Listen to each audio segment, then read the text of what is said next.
watching what happened on the soaps. This is the bold and the beautiful edition. Today is Monday, July the 18th, 2022. All right, y'all, let's get into it. Y'all know how we do on a scale of 1 to 10. I'm going to have to give this one a I'm gonna be honest. I'm gonna give it like a 6.5. It wasn't that great to me, maybe because it was a Monday, but I was like, this is a lot of people on this soap for Bold and the Beautiful for it to be this kind of slow. Let's go and get into this. So we see So we see Brooke and Ridge are talking again, and he's just concerned and worried about, their safety and Sheila be on the loose. And then he thinks about Taylor. And I said, sir, keep my girl's name out your mouth because she's not thinking about you. Well, actually, she is, but we're not gonna tell him that she is. But anyways, but Brooke, tell this man to leave Taylor alone. And she says, I know you're concerned about Taylor because, that's why I love you because you do be concerned about people or whatever. And he said, yeah, I am. But anyway, she said everything's gonna be okay. And so he gets over there and he sits down with her and they're all lovey dovey. I haven't mentioned this, but Brooke looks really cute in that dress. And they're getting all lovey dovey, grown people. And here comes Hope. I said, y'all really do need to move move into your old place because this is ridiculous. And here comes Hope talking about, oh my gosh, I love seeing you two together like this. Am I interrupting? I can see I'm interrupting. And Brooke is like, no, no, you can come over anytime. And Ridge was like, well, I mean, yeah, you kind of interrupting us or whatever. Oh, hush your confused self up, Rich. But anyway, so they started talking and everything, and I'm not gonna hold you long. They're talking about Sheila, and then he asks her, does she know anything about? Does Deacon know anything? And she said, no, my dad says he hasn't talked to her. And she said, well, and so Ridge was like, well, he said he wasn't talking to her last time, and she said, well, this time he really hasn't talked to her. She went too far even for Deacon or whatever.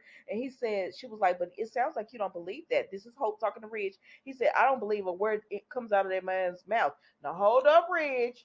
Now you and Brooke might not care for Deacon and he undid some things or whatever, but that's still my daddy. That's how I thought Hope was gonna get with him, but she didn't get with him like that. She was just like, I understand. And Brooke just sitting there shrugging her shoulders, are like, you gonna let him talk to your daughter like that? But Brooke said, listen, I got to get my man home. And he just came home and I'm gonna keep him here. So okay. So, anyways, they come back from commercial break and Ridge apologizes to Hope and everything. And she says, I know you're just concerned about our safety. Cause he told her that he doesn't want Deacon talking to anybody he cares about. And I said, well, that's not gonna be like you can't stop that man from talking to certain people or whatever. But she tells Ridge, it's all good. This is Hope. I know you're just worried about our safety, and I want to thank you for the protection you've given to both my mom and Taylor. That's so like great of you or whatever. And he was like, I'm just so worried, and I'm done. Let's move on. So then we go to Taylor and Deacon, and I said, okay, Taylor. Over here having a conversation with Deacon, but y'all talking about the same thing y'all been talking about for the past few days. And he's just talking about how he can't believe Sheila killed her own son and shot Steffi. Taylor says she can't believe that she let Sheila back in. Deacon said it's not your fault. And he said, now let me be the shrink. Tell me about how you feel about this Destiny's Child. Anyways, how you feel about this destiny that Ridge and Brooke talk about they have. And Taylor says, you know what? I mean, if they want to call it that, you know what? I blacked out. I'm gonna be honest with y'all. I'm gonna keep it 100. I blacked out when it came to this because I said, how many times can we say the same thing in a different way?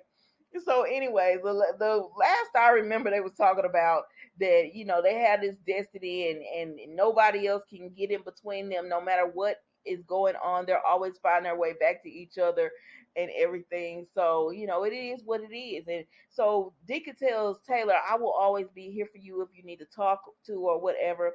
And she tells him, I believe you when you say you don't know where Sheila is.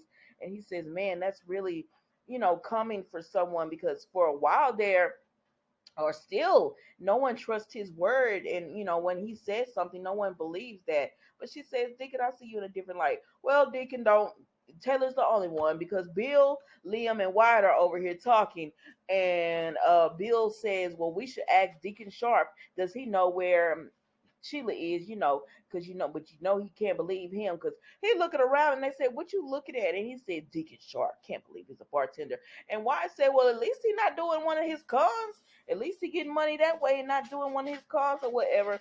And Liam is looking around and he says, "Are you uncomfortable?" He says, "This is where Steffi got shot and Finn and I miss Kelly." And they said, "Yeah, it wasn't much to this. Let's move on." So then we see Mike and Sheila, right? So Lord, I moved on. Am I gonna make it to 8 minutes? Come on. We see Mike and Sheila, and he telling Sheila, Mike came in that room and saw Sheila with that needle. He said, "Sheila, dang, you ain't killed your son again." Mike tickled me. Said, "Nah, boy, she ain't killed this girl.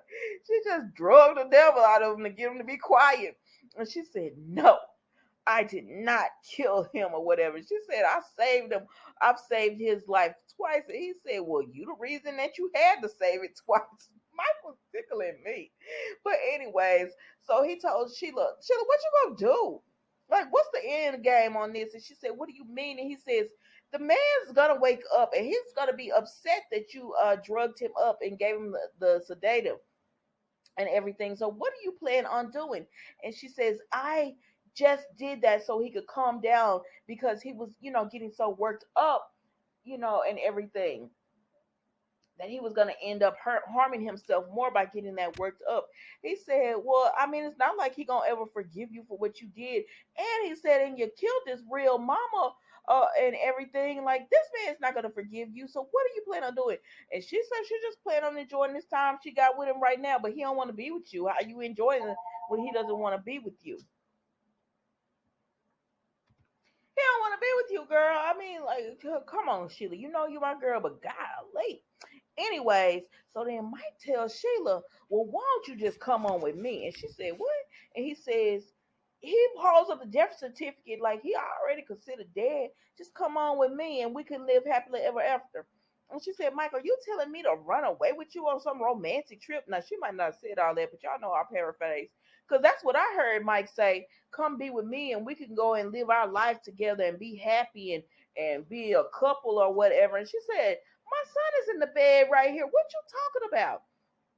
He said, "Well, he already considered dead. I mean, just come on." And so about this time, Finn starts, he groggy, but he waking up a little bit.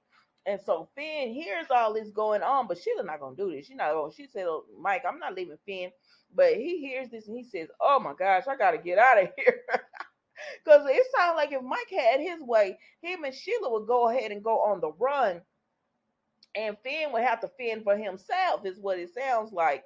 I mean, dang, at least say we could call the police when we get far enough away and so they can go and get him some help or whatever. I said, but Mike did come back with medicine and stuff.